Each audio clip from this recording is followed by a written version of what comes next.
नमस्कार, आप जुड़ चुके हैं वैली एक्सप्रेस न्यूज़ के साथ। नेशनल अवामी यूनाइटेड पार्टी के प्रेसिडेंट हमारे साथ जुड़ेंगे, संदीप सिंह जी। संदीप जी, मैं आपसे दो तीन बातें पूछूंगा। जिस तरह जम्मू कश्मीर के इस वक्त हालात है, स्टेटहुड चली गई है और यहाँ पर अप्रोप्रिएट समय का जो है वेट किया जा रहा है, हमें स्टेट दी जाएगी और बच्चे सड़कों पर हैं, लाठियाँ चल रही हैं। क्या ये कुछ देखने के लिए इस वक्त 7 तारीख को नड्डा जी जम्मू आ रहे हैं? क्या लग रहा है कि वो इलेक्शन खत्म होने के बाद हमें अप्रोप्रिएट समय जो बताया गया था यहाँ पर स्टेटहुड के साथ जवाब मिल सकता है? बिल्कुल, पहले तो आपका बहुत बहुत धन्यवाद कि आप आए और ये आपने इम्पोर्टेंट इशू उठाया। और ये पहले तो आज के डेट में मैं ये बताना चाहता हूँ कि भारतीय जनता पार्टी, जिसको यही नहीं पता है कि हमारे जे के यूटी में सरकार किसकी है, वो कहते हैं हमारी है ही नहीं है। अगर तो भारतीय जनता पार्टी से वो जुड़े हुए हैं तो भारतीय जनता पार्टी की ही सरकार सेंटर में है, केंद्र शासित यहाँ पे चल रहा है, लागू हो चुका है, एलजी साहब बैठे हैं। और 2019 के बाद इन्होंने बोला था कि आपकी डेवलपमेंट्स होंगी, रिक्रूटमेंट होंगी, हर जो यहाँ पे लोगों के साथ जो बदसलूकियात तक हुई है पिछले 70 सालों से वो समाप्त हो जाएगी।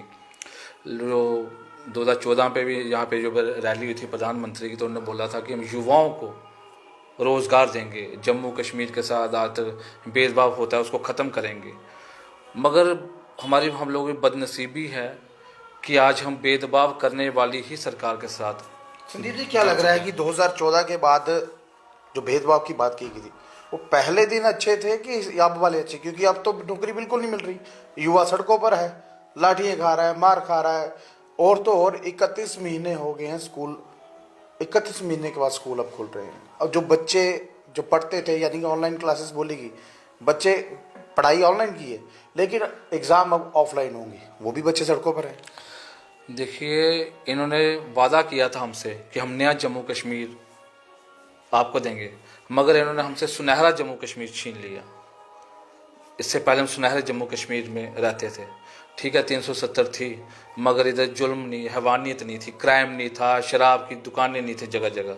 अब आप बताओ, जिस स्टेट का राज्य का दर्जा ख़त्म कर गए, यूटी में तब्दील कर दिया, उसके बाद 370 स्पेशल स्टेटस भी इन्होंने ले लिया। जम्मू वालों ने, कश्मीर वालों ने इस पर एतराज़ भी नहीं उठाया, उन्होंने बोला चलो ठीक है। उसके बाद हम सरकार से यही उम्मीद करते हैं कि अब जम्मू कश्मीर का भविष्य उज्जवल होगा। हमने तो ये कभी सोचा नहीं था कि यहाँ पे एक जो सेंट्रल गवर्नमेंट है वो यहाँ पे शराब की दुकानें ऐसे ठेलों की तरह खोलना शुरू कर देगी, और दिन ब दिन ना इनकी पढ़ाई की तरफ कोई इंटरेस्ट रहा, ना रोज़गार की तरफ इंटरेस्ट रहा, ना इन्होंने जो हमारे डेली वेजेस हैं ना उनको पक्का करने की कोई पॉलिसी फ्रेम की। इनकी सिर्फ एक ही पॉलिसी फ्रेम हुई है यहाँ पर और उन्होंने इम्प्लीमेंट की, और दुकानें खुलवाई, पुलिस के दम पे खुलवाई। हमारा दुर्भाग्य ये है कि कोरोना पीरियड में स्कूल बंद रही, शिक्षा बंद रहे, मगर हमारे जो आला अधिकारी थे वो शराब की दुकानों पे अपनी फोर्स लेके खड़े होना पड़ा, क्योंकि इन्होंने बोला था उनको कि नहीं, खुलने दो, शुरू होने दो। मैं एक ही चीज़ पूछना चाहता हूँ अपने जम्मू कश्मीर के लोगों, क्या ये बर्दाश्त करेंगे कि जब उनका बेटा अपने घर में नशे में धुत होकर आए? कौन सा रेवेन्यू तो और भी तरीके हैं जनरेट करने के।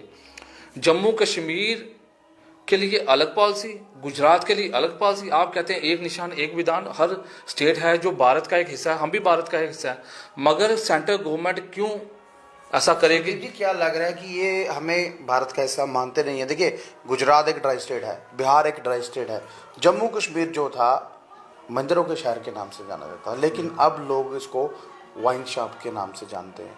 क्या लग रहा था यहाँ की आइडेंटिटी को ख़त्म करने की कोशिश की है? महाराजा साहब की छुट्टी देने के लिए इनके पास वक्त नहीं है, देना नहीं चाहते, लेकिन वाइन शॉप जो देने के लिए ये पहले रेडी है। बिल्कुल, यही चीज़ तो मैं आपको बताना चाहता हूँ कि सुनहरा जम्मू कश्मीर छीन कर हमें नशे के जम्मू कश्मीर ये तब्दील करना चाहते हैं, ताकि युवा नशे में लिप्त रहे। और दूसरी बात है कि जम्मू ही इनको क्यों ऐसा लग रहा है कि यहाँ पे क्या शराबों के व्यापारी हैं? क्या हम लोग शराबी हैं? या हम लोग, क्या हमारे बच्चे क्या कल को जब युवा होंगे क्या वो शराब का दामन थामेंगे? क्या शराब की तरफ जाएंगे या शराब की दुकानें करेंगे? ये हालत जम्मू कश्मीर की पहले कभी नहीं थी। ठीक है, दुकानें थी, वाइन शॉप है, मगर जम्मू कश्मीर की ये भी बात उठती कि मंदिरों के शहर में नहीं होता। हर जगह, यहाँ हम इस एरिया में बैठे हैं, यहाँ पे भी कम से कम 50 दुकानें अब खुल चुकी होंगी, यहाँ पे एक शॉप होगी या 2 होगी। अब ये कह रहे हैं रेवेन्यू जनरेट। आप शिक्षा से रेवेन्यू बनाइए।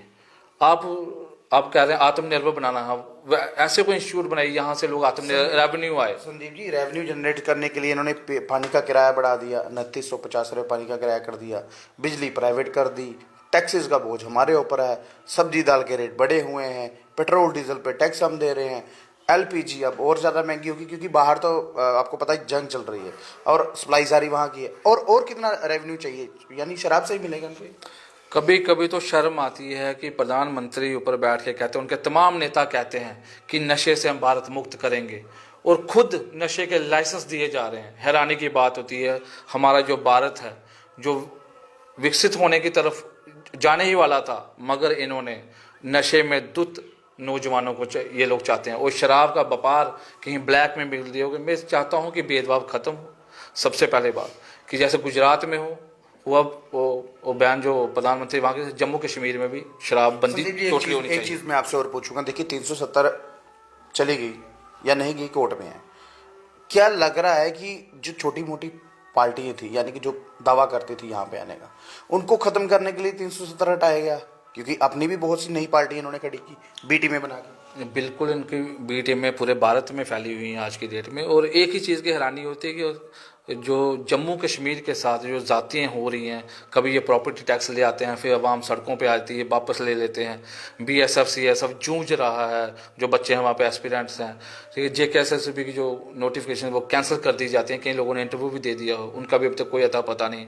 और शर्म आती है कि जो जम्मू कश्मीर की आप हमें बताते हो, हम कौन से जम्मू कश्मीर में रहते थे, हम यहीं पे पड़े हैं। यहाँ पर ब्रिटिश रूल अपनाकर लोगों को तोड़ा मरोड़ा जा। बिल्कुल, ये लोग अपनी ही विधियों से अपने ही विधान इधर स्थापित करना चाहते हैं, और हमें कोई एतराज़ नहीं था इधर जम्मू कश्मीर में नहीं रह रहे। आज तक जम्मू कश्मीर की ऐसी हालत कभी नहीं हुई, इधर आज तक कभी डिवाइड एंड रूल पॉलिसी नहीं। मगर अब जब भी देखो, आप देखो, सीधे सीधे वायरल हो जाती है पोस्ट हिंदू मुस्लिम दंगे की, और उसको बढ़ावा दे दिया जाता है। लोगों ने गोद भर भर के वोट दिया था, बीजेपी सरकार आएगी, हिंदू राज्य आएगा, हम लोग खुशहाल होंगे, बरहाल होंगे, और केंद्र में रिपोर्ट भी यही दी जा रही है, जम्मू कश्मीर खुशहाल है, बरहाल है। यहाँ इतनी खुशी है कि दूध की नदियाँ बह रही है। लेकिन ग्राउंड पे अगर देखा जाए इस वक्त के हालात, एक वक्त का जो खाना जुटाता था दिहाड़ीदार आदमी, वो नहीं जुटा पा रहा।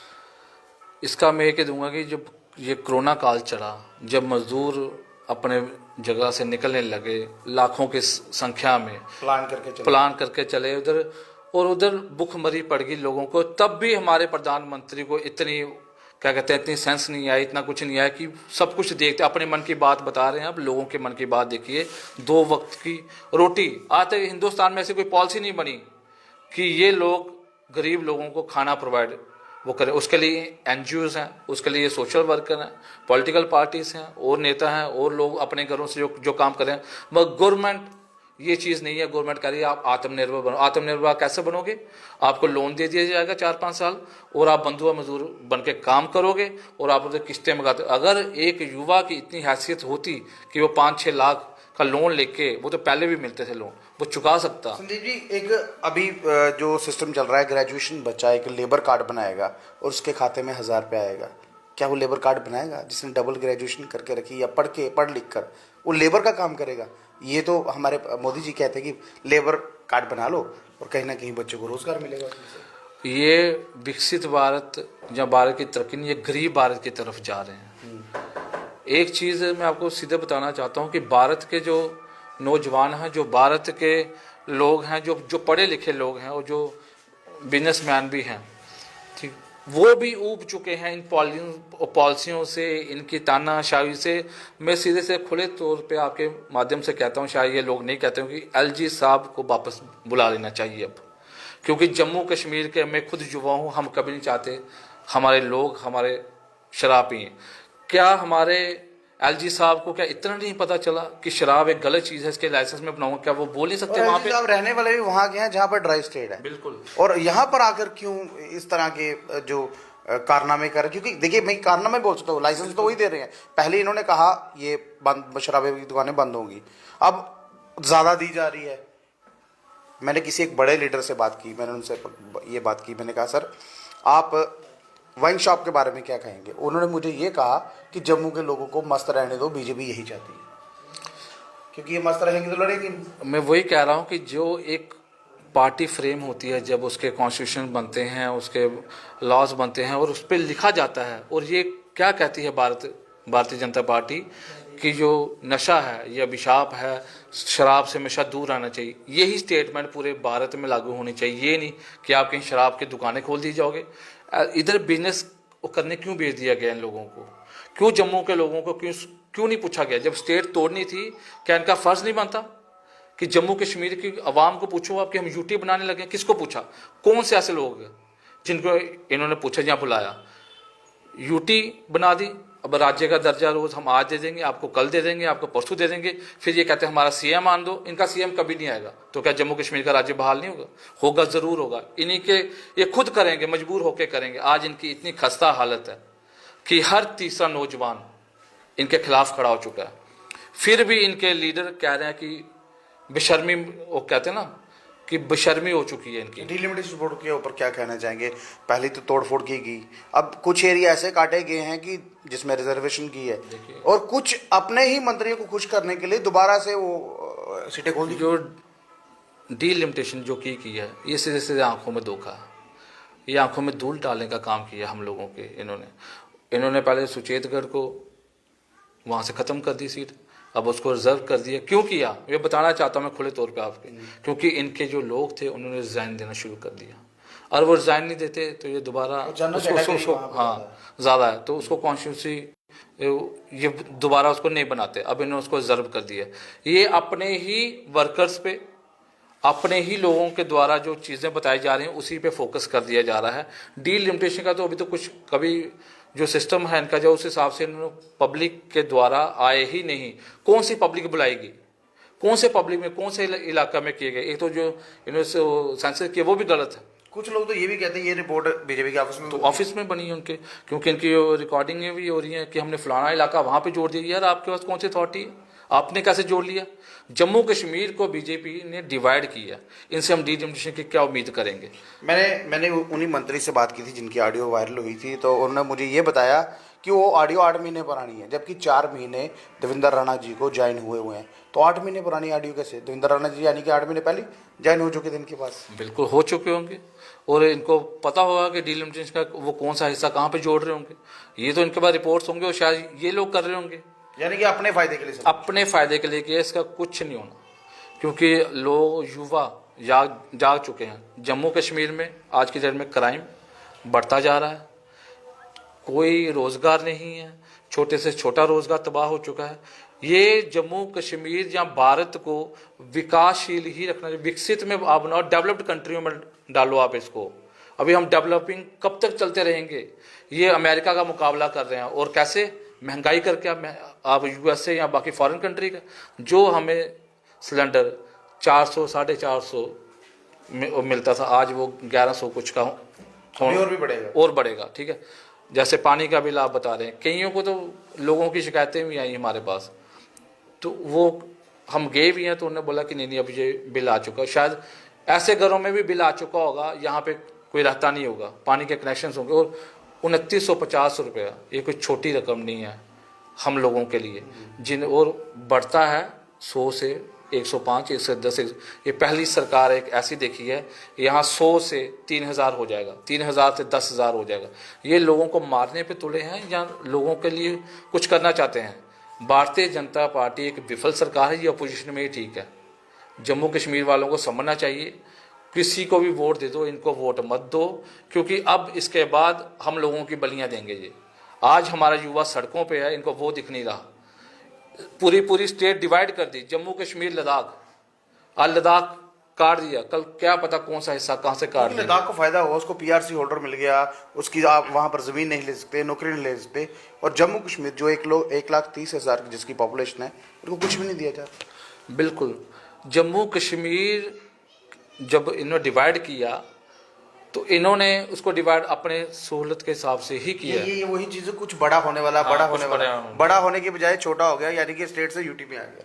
जम्मू कश्मीर का एक इतिहास रहा है, जैसे महाराजा हरि सिंह के द्वारा बड़े रिफॉर्म्स लाएंगे, बड़ा कुछ लाएंगे। आज उन्हीं के नाम पे ना छुट्टी दी जाती है, उन्हीं के नाम पे राजनीति कर दी जाती है। उनका स्टैचू बना के अपने ऑफिस में लगा दिया जाता है ताकि इनको वहाँ पे कष्ट होता है इनको वहाँ पे जाना, जहाँ वहाँ पे छुट्टी नहीं जा सकते, शायद लोग गिराव करेंगे।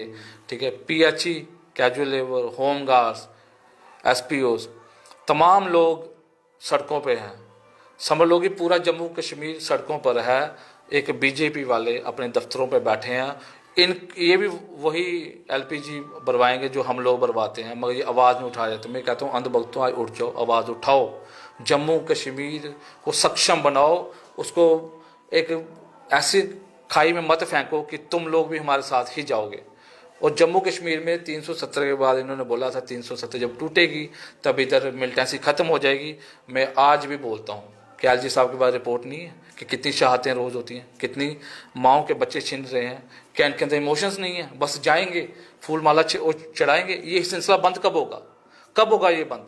ये बंद तब होगा जब ये फालतू की जो ड्रामेबाजी बंद कर देंगे, जब शराब की जगह स्कूल खुलेंगे, जब लोगों के हाथों में नारेबाजी, जहाँ काले झंडे नहीं होंगे, उनके हाथों में राशन होगा, उनके हाथों में तरक्की होगी और युवा बढ़ेगा तो भारत बढ़ेगा, शिक्षा होगी तो भारत आगे बढ़ेगा। नशे से किसी देश का भला नहीं हुआ। कोई भी पॉलिसी, मैं को कह रहा हूँ, कोई भी पॉलिसी, और ये कह रहे हैं कि बाहर से हम कोई भी लोग लाएंगे, वो भी हमारे भारत के हैं, मगर कोई इंडस्ट्रिस्ट आता है तो मैं अपील करूंगा LG से ऐसी पॉलिसी फ्रेम करें कि 5-5 स्कूल उनको दे दी जाए, सरकारी स्कूल जो अडॉप्ट करें, वो वहाँ पे उसके जो इंफ्रास्ट्रक्चर है, वहाँ पे जो सिस्टम है, वो सारा वो बनाए, फिर उनको यहाँ पे दे दी जाए। हम लोगों को डोमिसाइल दिया ना, स्टेट स्वेट ख़त्म कर दिया, डोमिसाइल दिया, और डोमिसाइल के नाम पे भी हम लोग जम्मू कश्मीर के युवा हैं, जो हम लोग यहाँ के रहने वाले हैं, हमें भी उनको सब कुछ बताना जा रहा है। कल कोई ये दिन ना आ जाए कि हमें ये भी बताना पड़े कि हम भारत के हैं भी हैं कि नहीं है। बहुत बहुत धन्यवाद संदीप जी हमसे बात करने के लिए। देखिए, सबसे बड़ी बात है यहाँ पर खुशहाली है, बरहाली है, दूध की नदियाँ है, कितना कुछ है ये आपने सुन लिया। और बीजेपी ये कहती है कि यहाँ पर बहुत खुशहाली है। आधे से ज़्यादा जम्मू कश्मीर सड़कों पर है, बच्चे सड़कों पर है, एजुकेशन जो है नाम मात्र की है। कमेंट बॉक्स में कमेंट जरूर कीजिएगा। बाकी तमाम किया गया अपडेट जरूर हमारे साथ।